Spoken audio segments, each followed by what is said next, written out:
Alors me voici pour vous parler de mes favoris de novembre. Alors dorénavant, concernant les favoris, j'ai décidé de procéder de la manière suivante.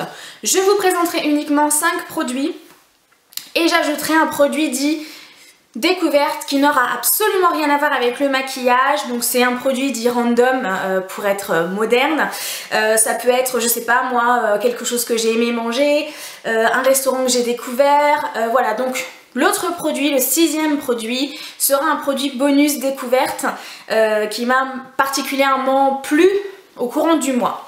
Alors c'est parti pour les 5 produits que j'ai adoré utiliser en novembre. En premier lieu, j'ai adoré cet anti-cerne de chez NARS.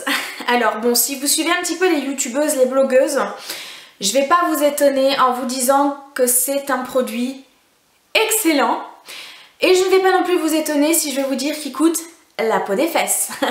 Alors, je pense que ce produit, honnêtement, j'ai été très sceptique. Je me suis dit mettre 30 € dans un anti-cerne, c'est pas, voilà, c'est pas dans mes habitudes. Et je me suis dit, bon, il va faire la même chose que les autres anti-cernes, donc bon, ça fait un peu suer de mettre ce prix-là.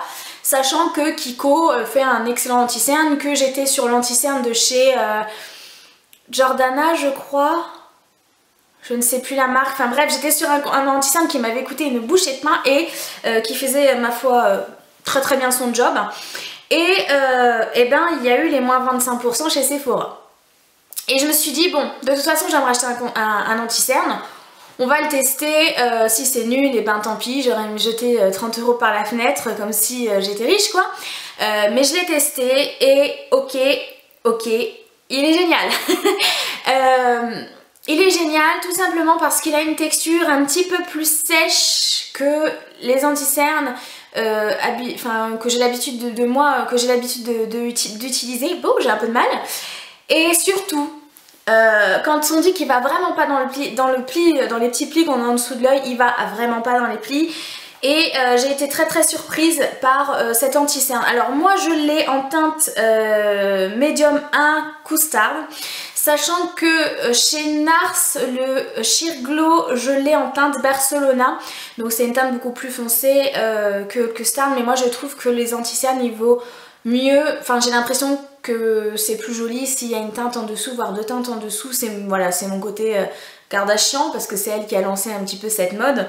J'aime beaucoup quand l'anti-cerne est beaucoup plus clair, je trouve que ça illumine mon regard et voilà, c'est ce que je préfère. Maintenant, si vous préférez des anti-cernes de la même couleur que votre fond de teint, c'est votre droit aussi. Donc c'est le Radiant Creamy Concealer et honnêtement, vraiment très bien.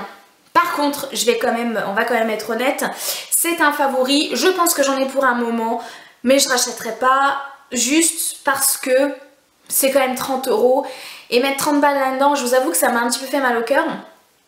Mais je voulais absolument savoir et voilà, je voulais connaître cet anti-cerne. Le prochain que j'achèterai, ce sera certainement celui de chez ELF dont on entend pas mal parler. Mais vraiment, si vous avez les moyens et vous voulez vous faire plaisir ou pourquoi pas le demander à Noël, il vaut vachement le coup. En même temps, NARS, on va pas se mentir, c'est une valeur sûre. Donc ça a été un favori et ce sera un favori à mon avis tout l'hiver. Surtout qu'avec une couleur plus tendre, ça permet vraiment d'illuminer le contour de l'œil. Deuxième favori que j'ai adoré utiliser, c'est le Rêve de Miel de chez NYX.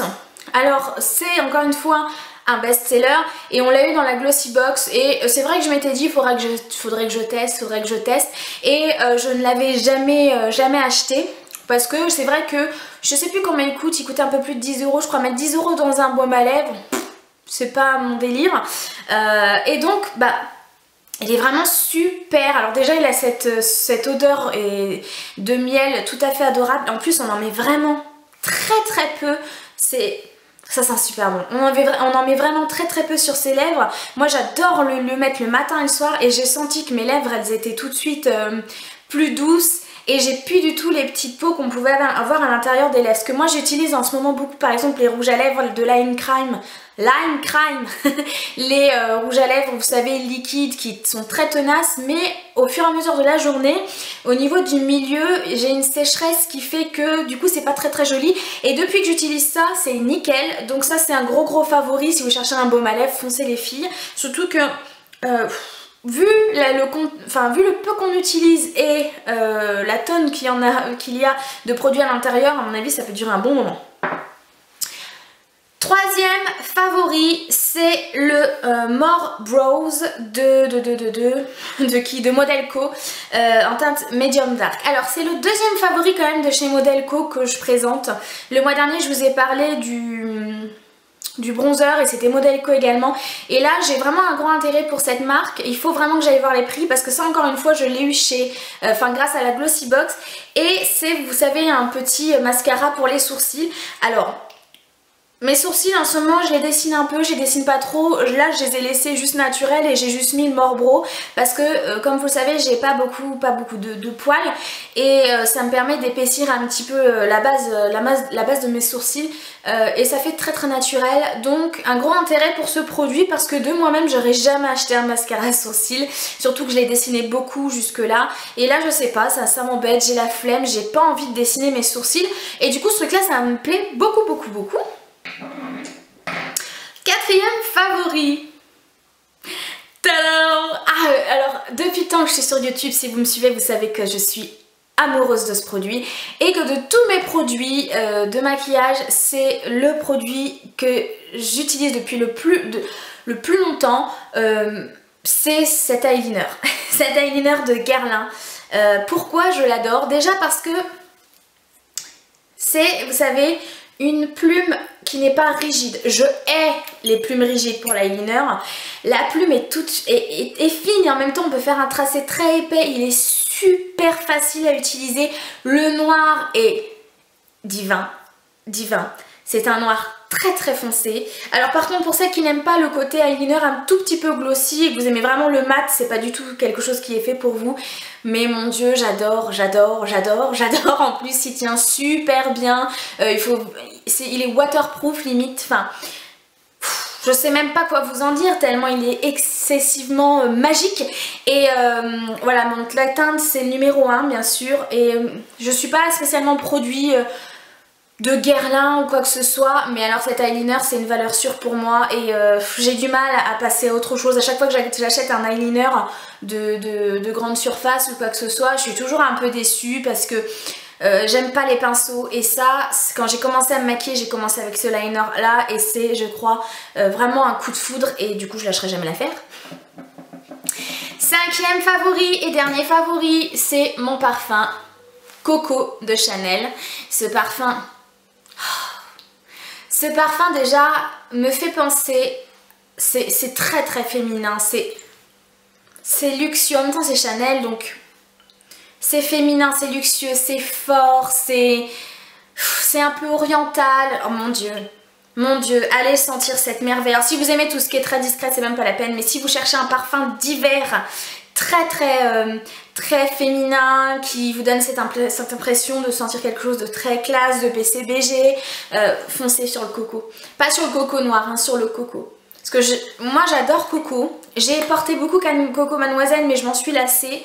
Je pense que c'est le côté agrumé qui un petit peu me lassait. Et coco noir par contre, j'accroche pas du tout.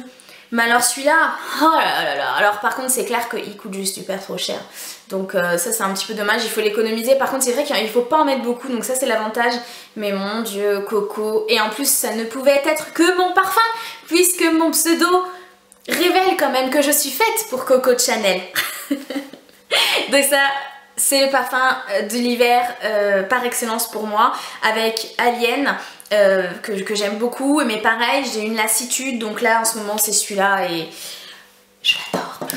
Et on part sur le produit dit bonus, ma découverte de ce mois-ci, c'est un livre, c'est le journal intime d'un chat acariâtre de Frédéric Pouillet et Suzy Joffin. En fait c'est un petit livre comme ça qui relate 400 jours dans la peau d'un chat drôle et cynique. Quel délice, quel délice. Si vous avez un chat à la maison, vous allez adorer ce petit livre qui coûte 10 €, enfin 9,95 €, moi je l'ai eu à la Fnac. Et donc dans ce livre, vraiment trop d'humour, vous êtes dans la peau du chat et le chat écrit son journal intime. Je vais essayer de vous lire quelque chose de pas trop long et vous allez voir, c'est hyper sympa. 13e jour de captivité. Il paraît que les humains retombent toujours sur leurs pattes. Voilà pourquoi ce matin je me suis levée tôt afin de réaliser une petite expérience scientifique. Je me suis cachée sur l'avant-dernière marche de l'escalier où j'ai attendu patiemment le réveil de mon maître. Mon Dieu, que je déteste ce terme de maître. Bref, j'ai attendu que le mâle alpha de la famille se lève, les yeux encore bouffis de sommeil, qu'il commence à descendre l'escalier, me découvre sur la marche, perd l'équilibre et tombe lamentablement en bas des escaliers. Et c'est des choses que l'on vit au quotidien quand on a un chat, le chat qui est toujours dans les pattes et qui fait ce genre de choses. Et à chaque fois que je lis, je me dis mais oui, c'est trop ça, je reconnais tellement mon chat dans les actes du quotidien. C'est hyper rigolo, franchement c'est super rigolo et voilà, je conseille. Donc journal intime d'un chat acariâtre, je pense que je vais vous mettre le lien du livre sur la FNAC. Et en plus je trouve que c'est une super idée de cadeau de Noël pour ceux qui adorent les chats.